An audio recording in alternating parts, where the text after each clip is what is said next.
nous suivez, que le Seigneur vous bénisse dans vos maisons, au bureau ou quelque part où vous vous trouvez, que le Seigneur vous bénisse. Nous sommes là encore avec vous dans notre tranche 30 minutes pour se maintenir dans la foi. Et aujourd'hui, nous avons un peu un nouveau sujet spécial pour nous, un sujet qui va beaucoup plus aussi concerner le jeune. Nous voulons parler de ce sujet intitulé « Comment vivre son célibat et ses fiançailles dans le Seigneur ». Voilà ce qui fera l'objet de notre réflexion pendant un temps dans cette série de 30 minutes pour se maintenir dans la foi. Prions le Seigneur. Cher Saint-Esprit, nous te prions de prendre ces moments en main. Seigneur, nous recommandons ces temps. Laisse que ta parole soit une bénédiction pour chacun d'entre nous. Ou induis notre tête. Fais déborder notre coupe. Instruis-nous dans tes voies. Au nom de Jésus-Christ. Amen.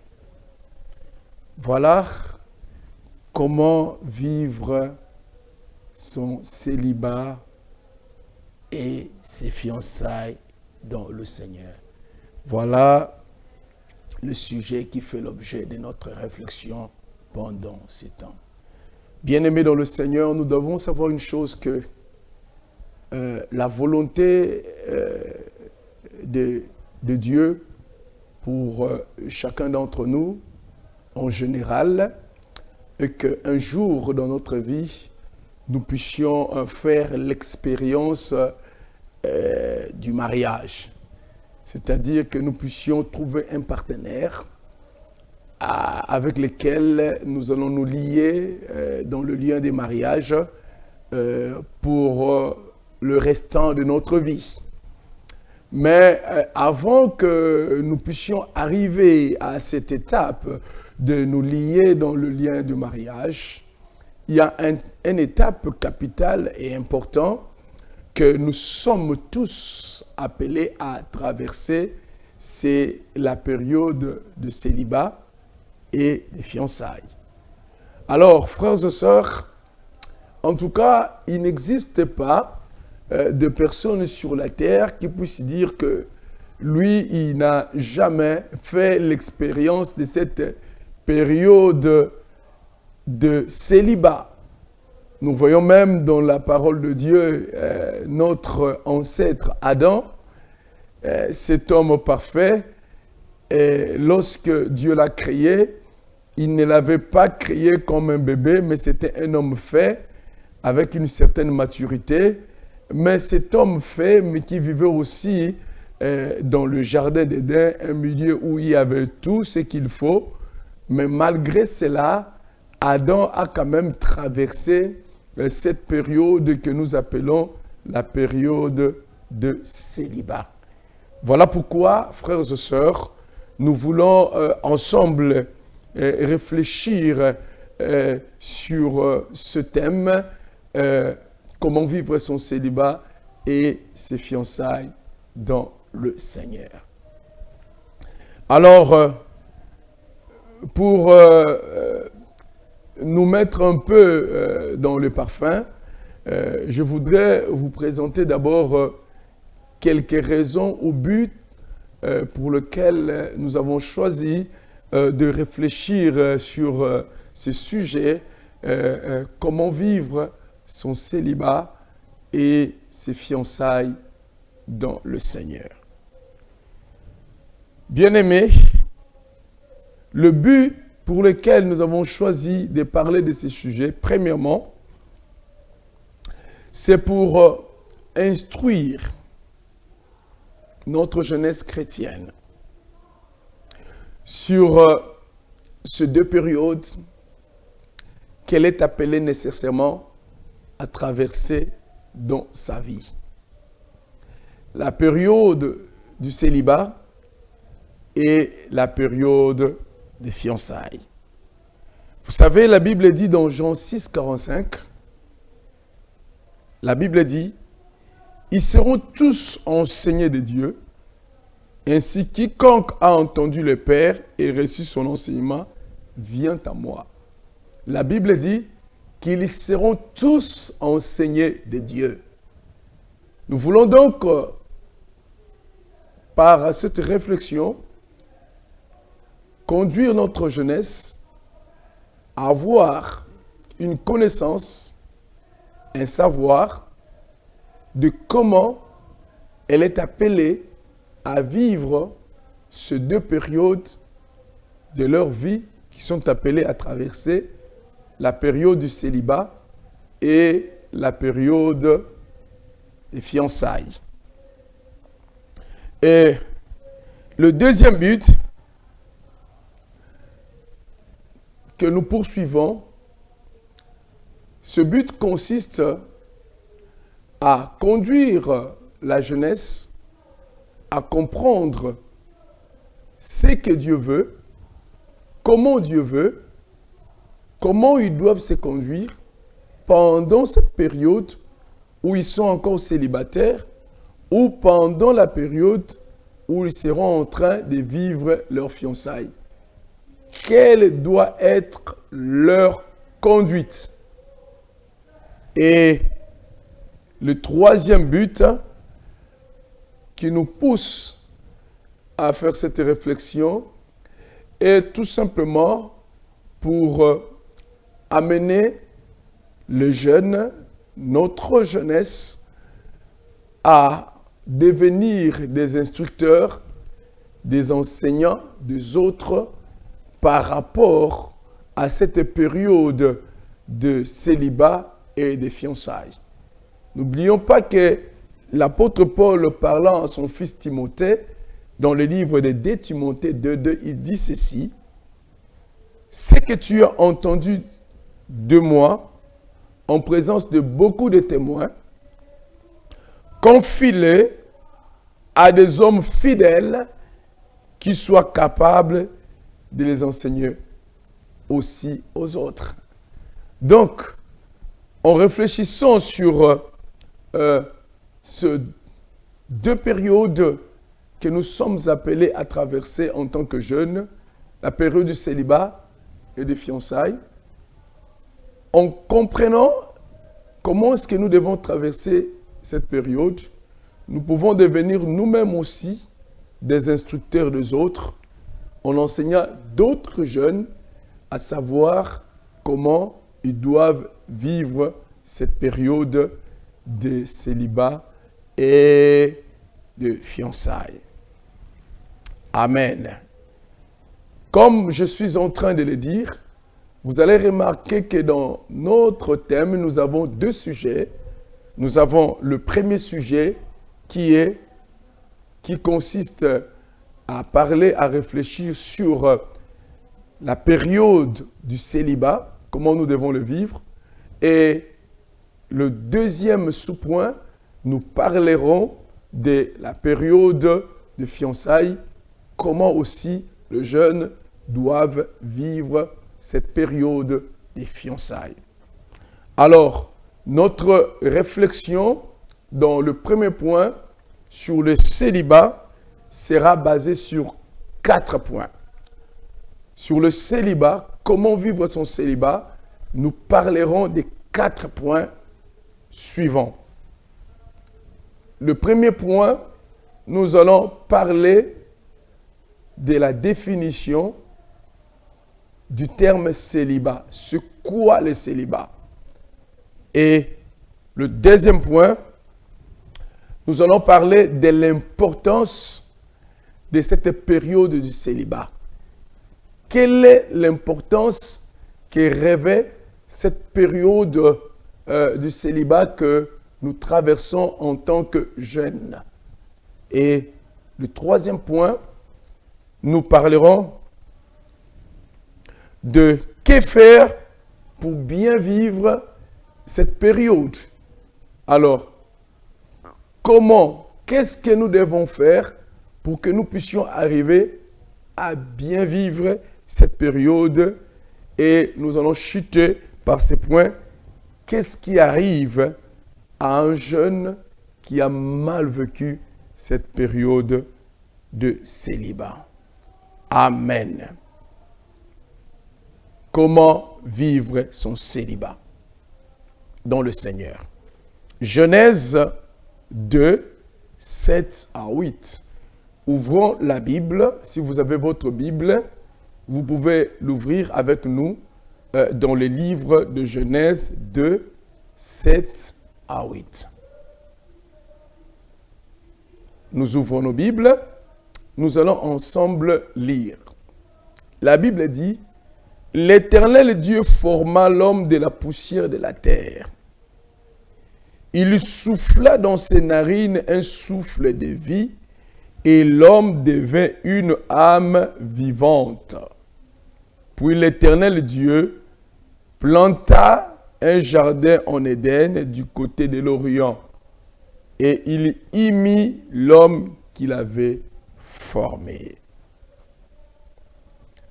Bien-aimés, nous devons savoir, et je sais que vous le savez, que la période du célibat est une période qui concerne toute âme. Il n'existe pas d'homme sur la terre qui puisse dire, lui, dans sa vie, il n'a jamais traversé cette période de célibat. Non.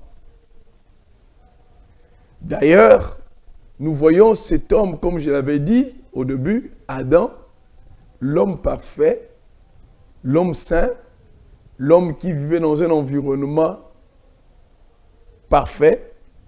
Cet homme a eu à commencer son séjour sur la terre en tant que célibataire. Amen. Il a commencé son séjour sur la terre en tant que célibataire. C'est pour dire que cette période-là du célibat, c'est une période auquel tous, sans exception, nous sommes condamnés à y traverser. Et certainement, vous qui nous suivez là, vous êtes en train de traverser cette période de célibat. Jeune sœur ou jeune frère, vous êtes célibataire. C'est une période que tous, sans exception, nous sommes appelés à traverser. Donc, si nous pouvons définir cette période de célibat, nous pouvons la définir comme étant une période transitoire où l'on se trouve à l'état où on n'est pas encore marié. C'est une période transitoire où nous nous trouvons dans une condition, dans un état auquel nous ne sommes pas encore mariés. Cette période transitoire, en général, c'est une période que tous nous sommes condamnés à traverser pendant un temps. Ça veut dire que c'est une période qui vient et qui est appelée à passer pour nous conduire dans une autre période que nous appelons la période de fiançailles et ensuite le mariage. Et cette période transitoire ne peut demeurer une période définitive que pour une catégorie de gens qui ont reçu de Dieu un appel spécifique. Et nous parlerons de cela. Donc, chacun d'entre nous est appelé un jour à traverser cette période de célibat dans sa vie. Cette période transitoire. Alléluia. Alors, bien-aimés, cette période de célibat, cette période transitoire, nous devons le savoir que les gens qui traversent cette période de célibat doivent savoir que quand nous lisons les Écritures, nous méditons la parole de Dieu, nous allons voir que dans la parole de Dieu, il y a 4 types de célibataires. Vous êtes célibataire, vous nous entendez. Dans la parole de Dieu, il y a 4 types de célibataires. Ouvrons la Bible dans le livre de Matthieu, le chapitre 19, le verset 12. Nous allons voir comment est-ce que la parole de Dieu nous présente 4 types de célibataires que nous pouvons trouver dans le monde. Matthieu 19, le verset 12. La Bible dit, il y a des eunuques qui sont dès les ventres de leur mère. Il y en a qui les sont devenus par les hommes et il y en a qui se sont rendus tels eux-mêmes à cause du royaume des cieux. Amen. Nous voyons là dans ce livre de Matthieu 19, 12, on nous présente les types de célibataires qu'il y a dans le monde. Premièrement, nous voyons des célibataires qui sont célibataires à cause d'un appel spécifique venant de Dieu. C'est-à-dire que Dieu les a appelés et il les a dotés d'une capacité telle que ils n'ont pas besoin de se lier avec un homme ou une femme. Ils sont appelés durant toute leur vie à vivre en tant que célibataires à cause de l'appel spécifique que Dieu leur a fait d'accomplir son œuvre. Et ces personnes ont une consécration particulière parce qu'ils ont reçu cet appel de Dieu de ne jamais connaître un homme, de ne jamais se lier avec une femme à cause de l'appel que Dieu leur a fait. Deuxièmement, nous voyons dans ce passage qu'il y a des célibataires qui sont devenus célibataires eux-mêmes à cause du sacrifice ou de la consécration qu'ils veulent avoir dans la marche avec Dieu. Les eunuques qui sont eunuques à cause du royaume. Il y a des eunuques qui sont eunuques dès les ventres de leur mère à cause de l'appel du Seigneur. Mais il y a des eunuques qui sont devenus eunuques à cause du royaume. Ils se sont dit eux-mêmes qu'ils ne veulent pas passer par le lieu du mariage à cause de leur propre consécration. Eux-mêmes ont choisi cette voie-là. Et il y a troisième type de célibataires ou des eunuques qui les sont devenus parce que les hommes les ont imposés. Les ont imposés à vivre ainsi à cause peut-être d'une tâche qu'ils devaient accomplir. Voilà. Et le quatrième type de célibataire, ce sont des célibataires qui sont célibataires pour un moment, qui traversent une étape transitoire qui devait les conduire un jour dans le lien du mariage. Amen. Alors, notre réflexion d'aujourd'hui sera plus basée sur ce type de célibataires-là transitoires, c'est-à-dire ceux-là qui sont célibataires pour un moment et un jour, ils arriveront à quitter cette période de célibat pour arriver à vivre ou à se lier dans le lien du mariage. Voilà, frères et sœurs, c'est sur ce type de célibataire que se repose notre réflexion sur comment vivre son célibat et ses fiançailles dans le Seigneur. Bien-aimés, le deuxième point important qui fera l'objet de notre réflexion est l'importance de bien vivre cette période de célibat. Quelle est l'importance qu'il y a de bien vivre cette période de célibat? frères et sœurs dans le Seigneur, jeunes en particulier, nous devons le savoir qu'il est très important pour nous, en tant que jeunes, nous puissions vivre correctement cette période de célibat qui est une période transitoire. Nous devons vraiment la vivre correctement. Écoutez ce que la parole de Dieu dit. La Bible dit dans Genèse 2,19, « L'Éternel Dieu forma de la terre tous les animaux de champ et tous les oiseaux du ciel, et il les fit venir vers l'homme pour voir comment il les appellerait, et enfin que tout être vivant porta le nom que lui donnait l'homme. » Alléluia.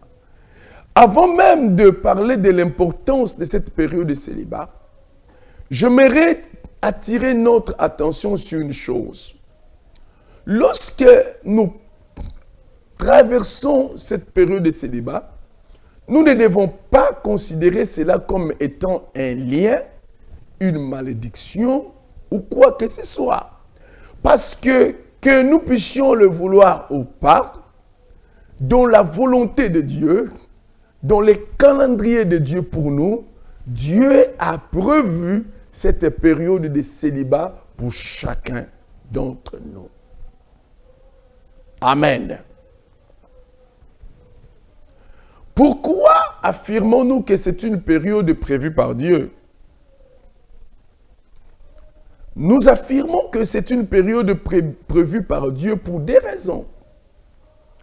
Premièrement, nous devons le savoir que, jeunes, la période de célibat a existé avant que le péché entre.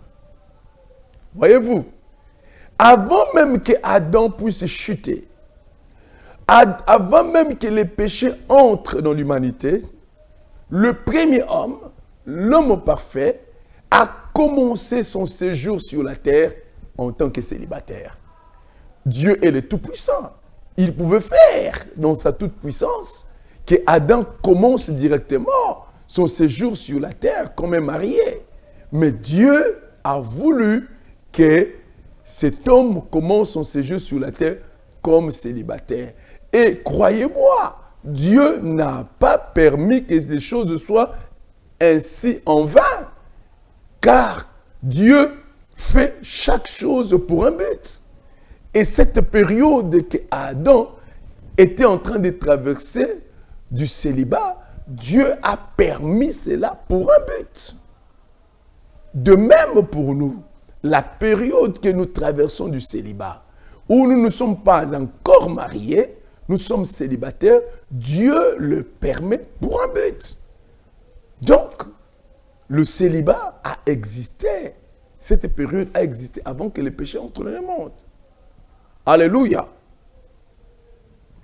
Deuxièmement, Adam a été célibataire alors qu'il possédait tout. Parce que les gens pensent que certains sont encore célibataires parce qu'ils n'ont pas d'argent. Non, parce qu'ils n'ont encore rien. Non. Adam a été célibataire alors qu'il possédait tout. Spirituellement, il était en parfait état, Adam. Et matériellement, il vivait dans une aisance matérielle parfaite. Il avait tout ce qu'il faut. Mais malgré cela, Dieu a permis que Adam traverse quand même cette période de célibat. Bien-aimés, il est très important pour nous, en tant que jeunes, de traverser très bien cette période de célibat. Nous ne devons pas gérer très mal cette période. Nous ne devons pas traverser très mal cette période, car elle est une période importante. Alors, qu'est-ce qui rend cette période si importante pour nous, jeunes? Cette période de célibat, où nous n'avons pas encore été en contact avec le partenaire de notre vie, ou nous sommes encore célibataires en tant que jeunes sœurs ou jeunes frères, qu'est-ce qui rend important cette période de célibat? Vous savez, lorsque vous ne connaissez pas l'importance d'une chose, vous ne pouvez pas bien gérer la chose. Et c'est ce qui arrive à beaucoup de jeunes. Parce qu'ils ne comprennent pas l'importance de cette période de célibat dans leur vie, ils ne savent pas bien gérer cette période. Ils ne savent pas bien gérer cette période. Mais je crois que par cette réflexion va nous aider à comprendre l'importance de cette période.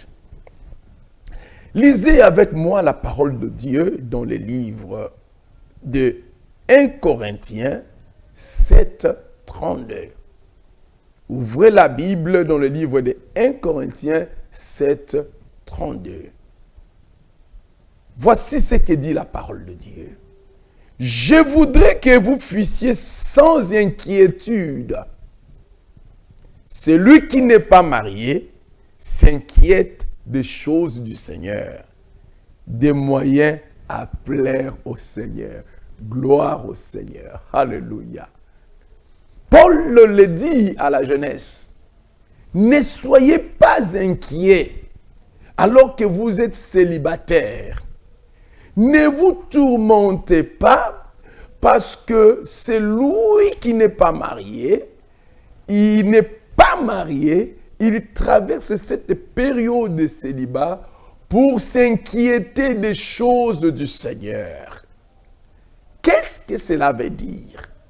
Ceci veut dire que la période de célibat pour la jeunesse, c'est une période réservée à la grande consécration dans l'œuvre du Seigneur. Alléluia.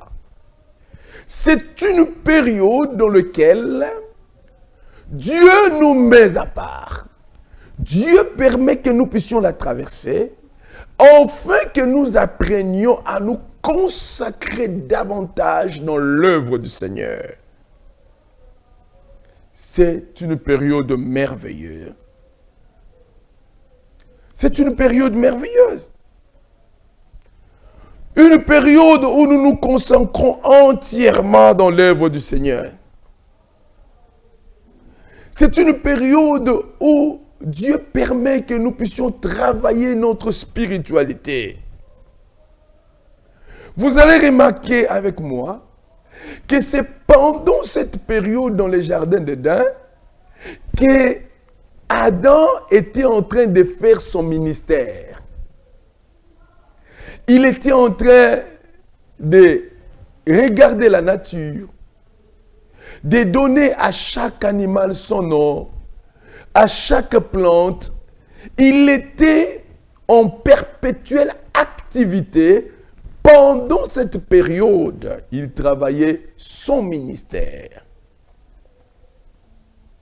C'est une période dans laquelle Dieu nous appelle à faire certaines expériences particulières avec lui.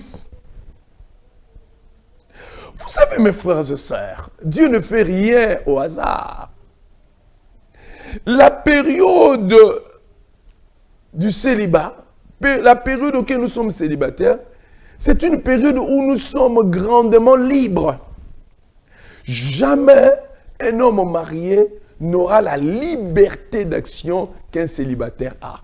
Jamais. Parce qu'un marié a des comptes à rendre à son épouse, à ses enfants, à sa maison. C'est ce qui n'est pas le cas pour un célibataire. C'est une période de consécration. C'est une période dans laquelle on apprend à servir Dieu. C'est une période dans laquelle on fait des aventures avec le Seigneur. Alors, une telle période, ce n'est pas une période à gaspiller. Ce n'est pas une période à gâcher. La période du célibat, c'est une période où nous devons la vivre très bien. Mais malheureusement, nous trouvons aujourd'hui des jeunes qui ont perdu la consécration pendant la période du célibat. Une période qui est réservée à la consécration. Une période où on fait des grandes découvertes avec Dieu. Et c'est dans cette période-là que beaucoup de jeunes chrétiens arrivent à perdre la consécration. Bien-aimé, si tu es célibataire, si dans le célibat, vous arrivez à perdre votre consécration, ça veut dire, dans le mariage, vous serez totalement perdu pour toujours. La période de célibat, c'est une période de grande consécration. Voilà, nous sommes là dans notre première série de cette réflexion sur comment vivre son célibat et ses fiançailles dans le Seigneur. Vous qui nous écoutez, sachez-le que cette période est une période que nous devons la vivre très bien dans le Seigneur, la période des célibats. Baissons notre tête dans la prière. Père, je prie pour tous ceux qui nous ont écoutés, tous les jeunes particulièrement qui sont encore célibataires ou qui traversent la période de fiançailles. Je prie que tu les aides à bien vivre cette période de célibat et de fiançailles, à bénéficier de cette période merveilleuse que tu nous donnes en tant que jeunes. Merci Seigneur. Au nom de Jésus, nous avons ainsi prié. Amen.